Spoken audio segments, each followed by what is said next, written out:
In the 19th century, Kerala stood at a crossroads where tradition met transformation. Politically divided among Travancore, Cochin, and British ruled Malabar, it was a land marked by rigid caste hierarchies and the subjugation of women, where education and equality were privileges of the few. Religiously diverse with Hindus, Christians, and Muslims, shaping its moral life, Kerala also bore the pain of ecclesial division between the Verapoli and Trichur vicariates, which reshaped its institutions and identities.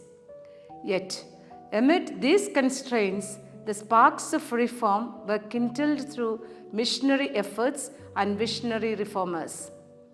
In every age, God raises men and women as instruments of renewal, like Saint Francis of Assisi, Saint Teresa of Avila, Saint John of the Cross, Saint Teresa of Calcutta, and Blessed Rani Maria.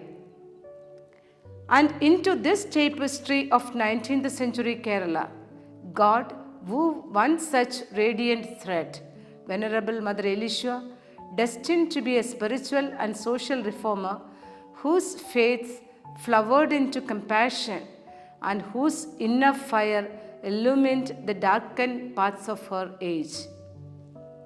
In the tranquil island of Ochanthurath, where the sea greets the land in quiet reverence, Eliswa was born on October 15, 1831, the feast of Saint Teresa of Avila, to Mr. Thomman and Tanta of the noble Vaipasheri Capitan family.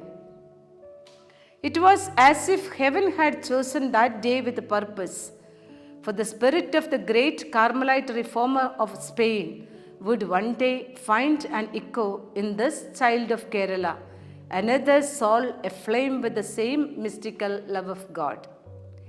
Baptized in Cruz Milagros Church, Ochanthurath in 1831, Eliswa grew up in a family renowned for its religious devotion, social prestige, and disciplined military tradition. The Vaipasheri household had already borne the fruit of priestly vocations. Her maternal uncle, Father Thomas Guillaume, served as a secretary to Archbishop Bernardine Baccinelli, the vicar apostolic of Verapoli.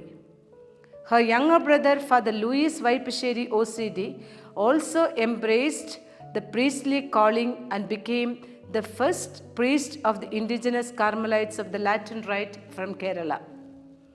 In such a home, faith was not merely taught but lived.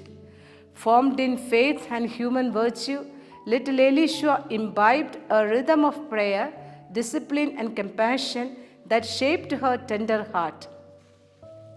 From her earliest years, she displayed a deep love for the Eucharistic Lord and a tender devotion to the Blessed Virgin Mary, two luminous sources that sustained her spiritual life. Often she could be seen adoring the image of Our Lady in the family's prayer room, a small yet profound gesture of her filial love. This intimacy with the Eucharistic Christ and the Mother of God awakened in her a compassion that flowed naturally toward the poor tenants and beggars who came to her family's door. In the 19th century Kerala, caste consciousness and untouchability were not confined to Hindus alone.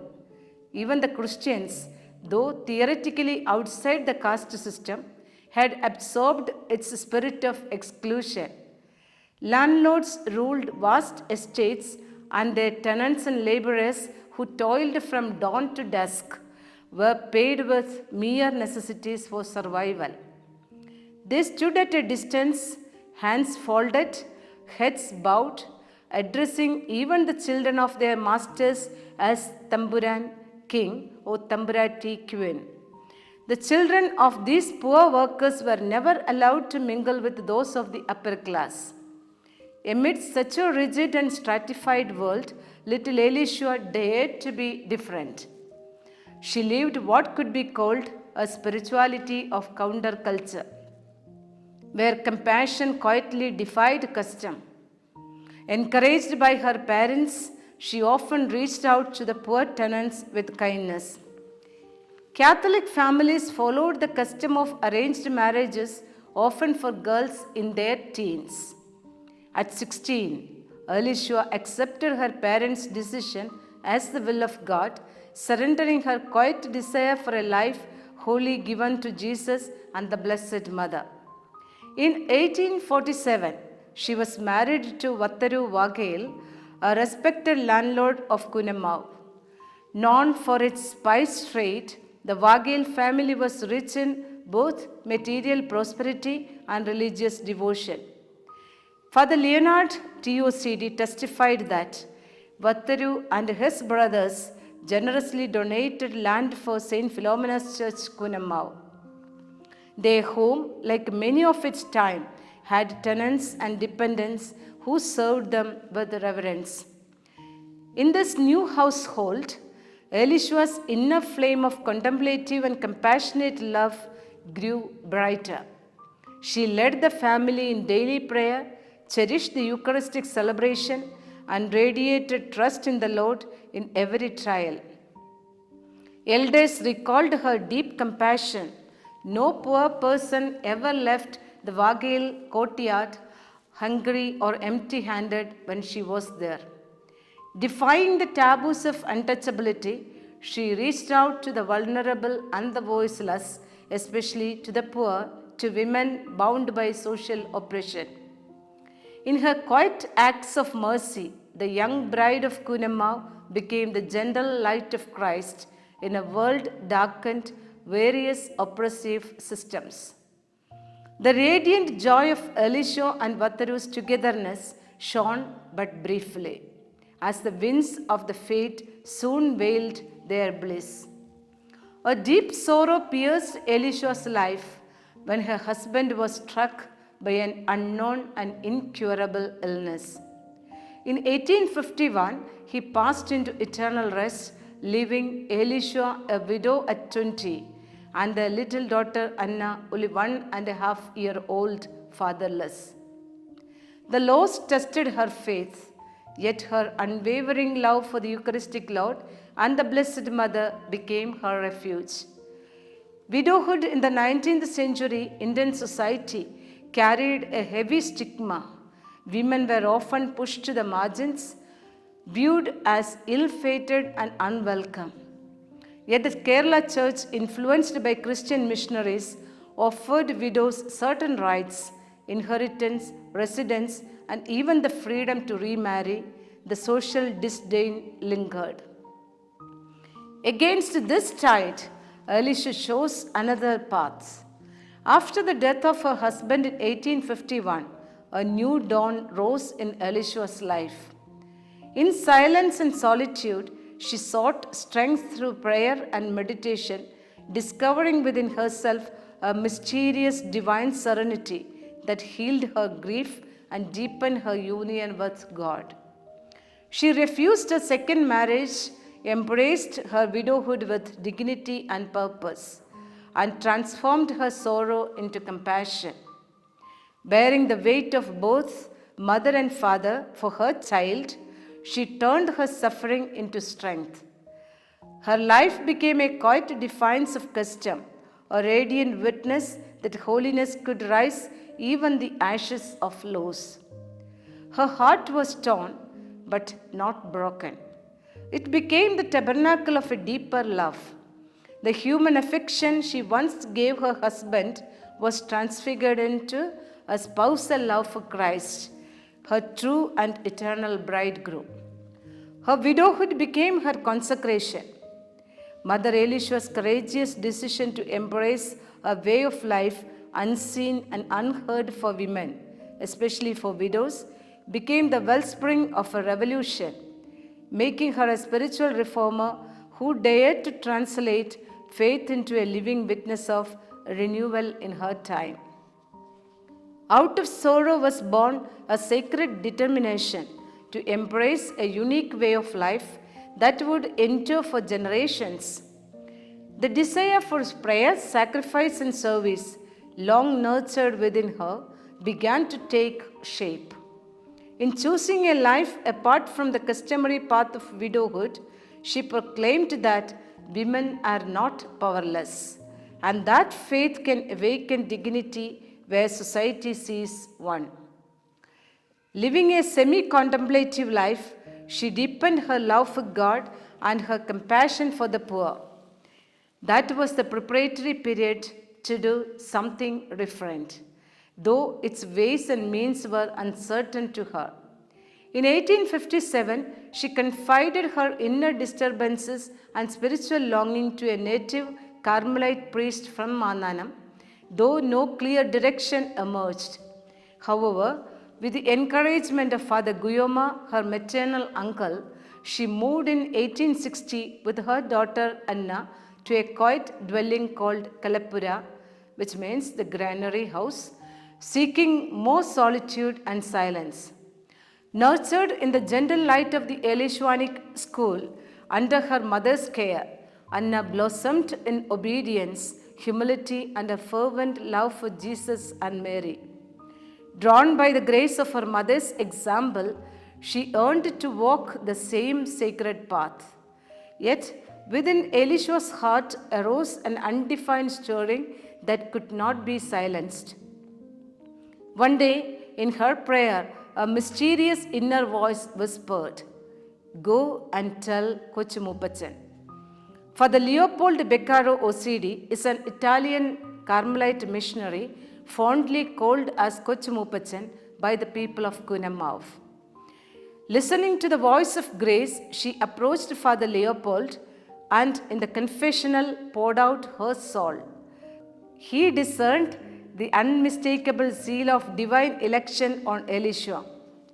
For 10 years, 1866, under his wise direction, her vocation matured in the light of discernment and surrender. She walked a path of silence and solitude and simplicity, preparing for a mission which is unheard and unseen yet. Meanwhile, her youngest sister Teresian Vakayil joined them, Eliswa and Anna, sharing their desire to live wholly for God. Until 12th February 1866, the Kalapura community, Eliswa Vakayil, Anna Vakayil, and Teresian Vakayil, lived without formal rule or structure, sustained only by faith and prayer. Together, the three women formed a small community bound by love, silence, and devotion. The church in Kerala had never before seen a religious congregation for women. At the same time, Providence was weaving other threads of Carmel's story. Bernardine Baccinelli OCD, the then Archbishop of Verapoli, was preparing to bring Carmelites nun from Genova to Kerala. But God had already chosen a native vessel. When Father Leopold spoke to the Archbishop about the three women whose souls were kindled by the Spirit, the latter recognized in this moment not a plan but a divine visitation. Their discernment deepened through the guidance of Father Leopold, whose counsel brought ecclesiastical recognition to their way of life. On 12th February 1866, Archbishop Bernardine Baccinelli formally approved the foundation of a new religious congregation recognizing Mother Alishwa, Anna, and Teresian as its pioneers through the Documentum Erectionis. The following day, 13th February 1866, these three women left Kalapura, the granary house of Vakayil family, and took humble shelter in a bamboo mat convent at Kashandiyan Parambu Kunamav, a plot belonging to Eliswa and Anna. There, under the blessing of Father Leopold OCD, delegate of the Vicar Apostolic for monasteries and convents in Verapoli, they received the Carmelite scapular, beginning their sacred journey as postulants.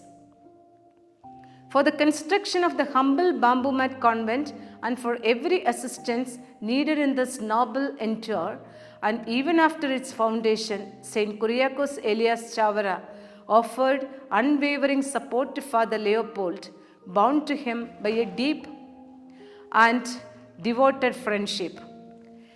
Life within the bamboo mat convent breathed the fragrance of Eliswa's love for holy simplicity and sacred poverty. It was not merely her love for poverty, but a daring act of defying the conventional social structure.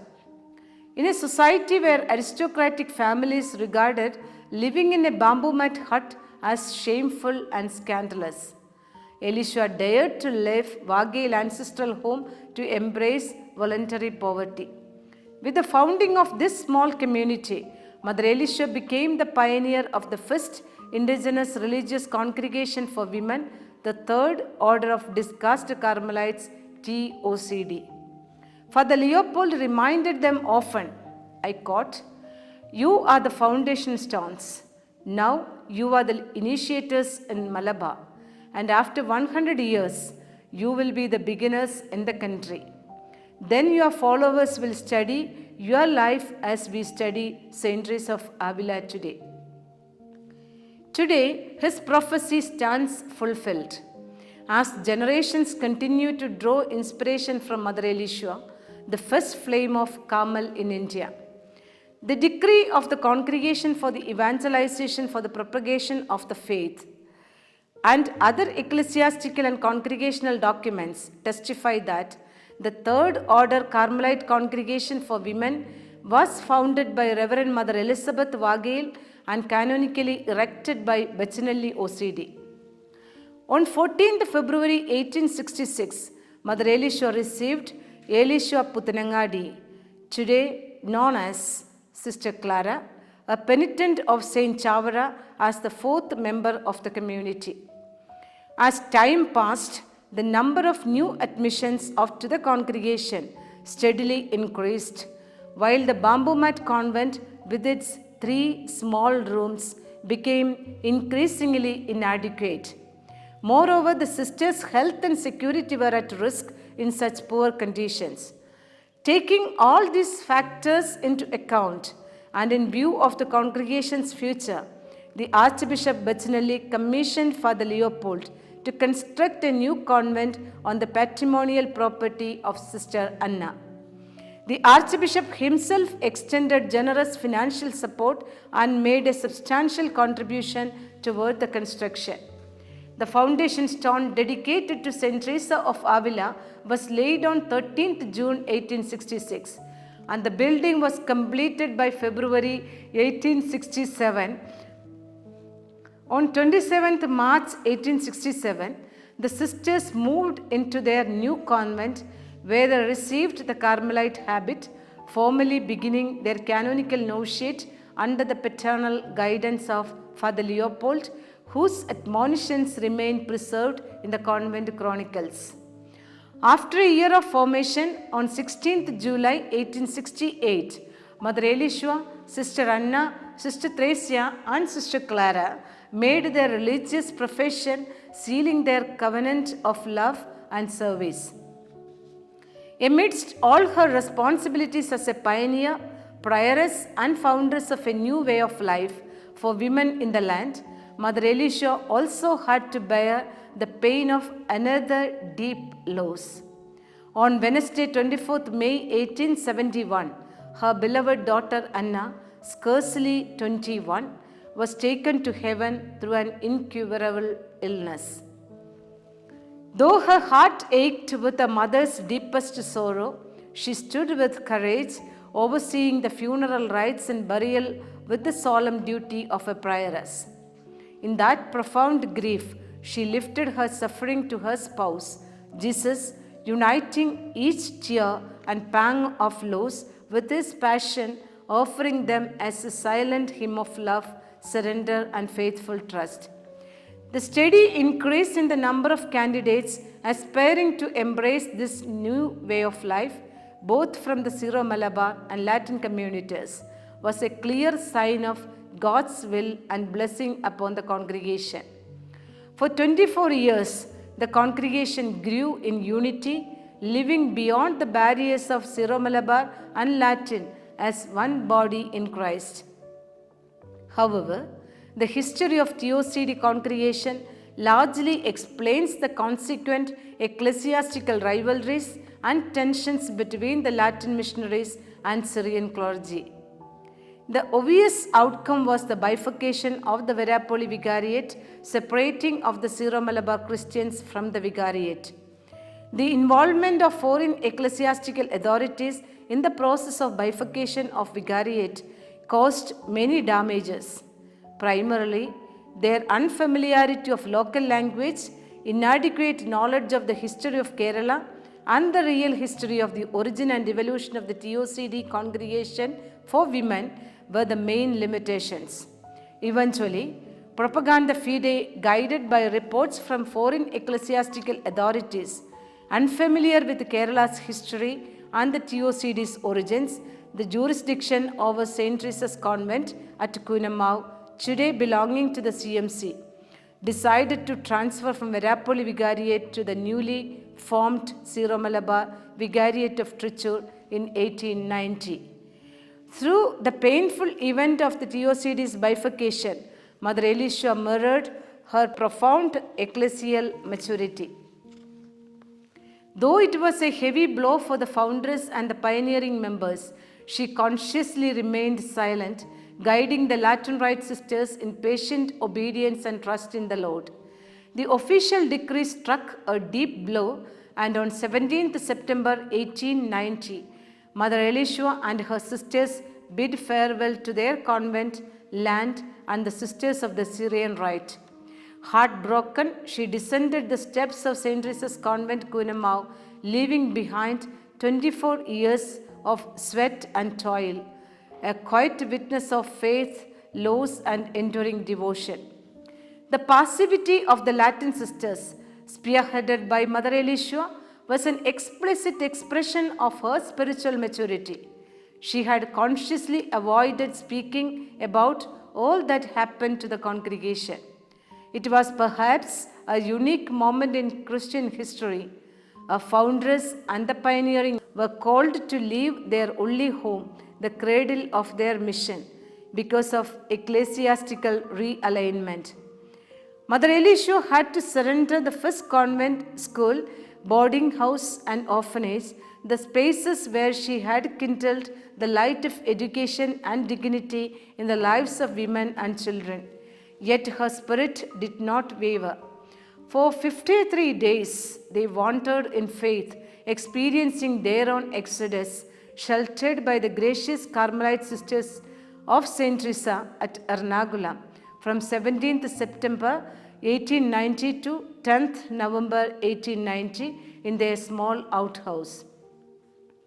Archbishop Leonardo Mellano, the successor of Bernardine Beccinelli, was determined to complete one part of the building in Verapoli at the earliest, and he completed it within 2 months.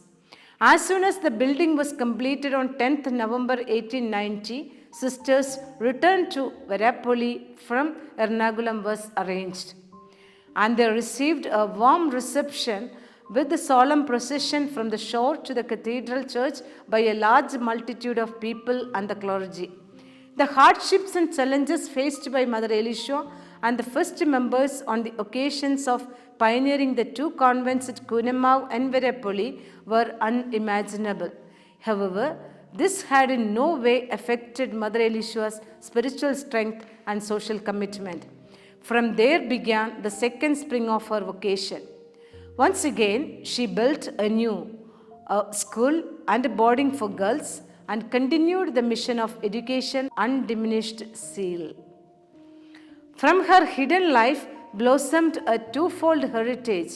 After the bifurcation, the TOCD grew into 2 great congregations, sharing the same spiritual inheritance and charism that flowed from her heart.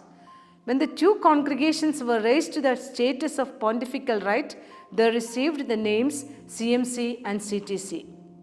Today, CTC counts about 1,400 members, while CMC flourishes with more than 6,000 sisters. United by the same spiritual heritage and Alishwanic vision, both congregations continue to radiate the light of Christ through ministries of education, healing, and pastoral care. Their mission extends far beyond the shores of India to Italy, Germany, Rwanda, the United States, Austria, Tanzania, and Zambia, bearing witness to Mother Alishwa's enduring legacy of love and service in the church and the world.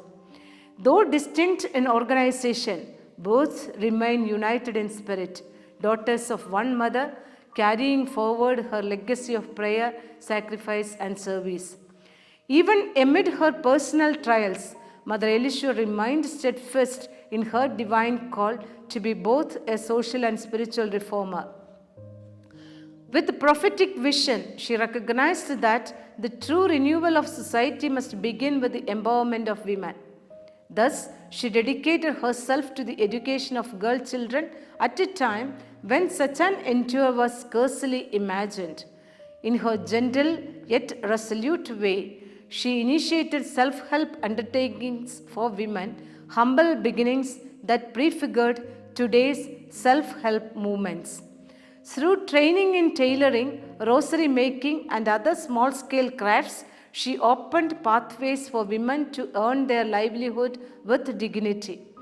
These seemingly simple acts were, in truth, seeds of transformation, nurturing a new consciousness of self-worth, independence, and participation in God's creative mission. Towards the evening of her lifetime, the third and most piercing blow that Mother Alishwa endured was the death of her own sister, Sister Teresian, one of the co-foundresses of the congregation, a steadfast pillar of the TOCD for women and the first headmistress of a girls' school in Kerala. She departed for heavenly reward on 26 January 1902. Her long illness and the cruel paralysis inflicted upon Mother Alishwa a grief so profound, so excruciating that it seemed beyond the capacity of human endurance. For 23 more years, Alishwa walked the path of faith, shaping lives and sanctifying her sufferings. On 18th July 1913, Mother Alishwa entered eternal rest at Virapoli, where she was laid to rest beside the early missionaries, bishops, and archbishops in the cathedral grounds. Today, her mortal remains repose in the Smriti Mandir at St. Joseph's Convent, Virapoli, a silent witness to the radiant legacy of a woman who turned loss into grace and exile into divine fulfillment. Though Mother Alishwa has entered her eternal rest, her spirit continues to breathe through her daughters, who carry forth her legacy with unwavering fidelity. The passion for Christ and compassion for humanity, the very motto of the congregation, remains the living flame of her charism, contemplative union with God in a life of communion through charity and ecclesial service. And yet, for long years, this woman of fire remained hidden from the world's recognition. Not because she was forgotten, but because she willed it so. She had commanded her successors that nothing about her life should be made known. True to the Carmelite spirit of hiddenness, she desired that God alone be glorified and her story veiled in silence. Only in later times, when the church began to uncover the depth of her sanctity, did her light emerge from the shadows, a light that had never gone out, only concealed beneath humility's veil. In her, love took form, first as a young wife, then as a grieving widow, finally as a bride of Christ who turned her suffering into service. Her life was God's answer to a wounded world, that a woman clothed in humility and fire can renew her time not through power but through love. And thus, Kerala's Carmel, born amidst societal oppression, ecclesial fragmentation, and missionary ferment, became a living parable of hope rising from the ruins of womanhood, transfigured into witness, and of Christ's love taking root in Indian soil. She remains today the gentle flame of Carmel in India, a silent revolution of grace, a woman hidden in God, yet luminous in history, a mother whose legacy still whispers across generations. Without the love of the beloved, you can do nothing for him.